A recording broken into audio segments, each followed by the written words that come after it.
Le Royaume-Uni est finalement sorti de l'Union européenne le 31 janvier 2020, après ratification d'un accord de retrait.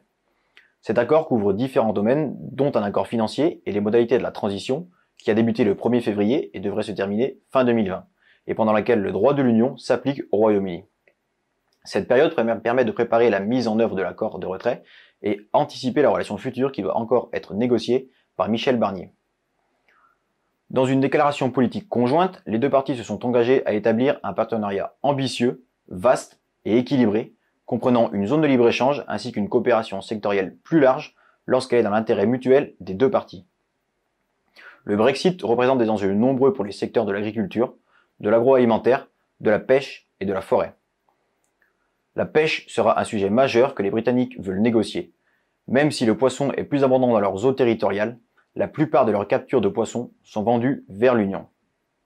Ce ne sera pas nécessairement le cas de l'agriculture, pour laquelle rien n'a été évoqué à ce jour.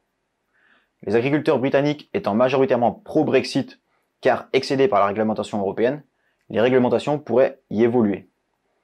La fin de la libre circulation des marchandises et la mise en place d'exigences différentes en matière sanitaire et phytosanitaire pourrait entraîner des difficultés d'échange et dans tous les cas, le retour des contrôles sanitaires aux frontières.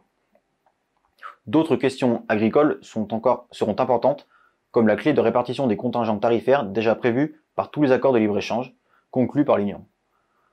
Sur les indications géographiques protégées, la protection réciproque sera maintenue, avec une interrogation sur des futurs accords entre le Royaume-Uni et des pays qui ne les reconnaissent pas.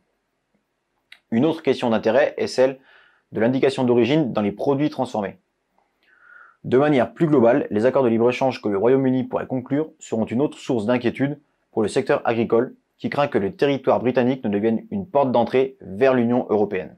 À ce jour, la négociation paraît compliquée tant les délais sont courts et le risque d'un échec des négociations reste envisageable.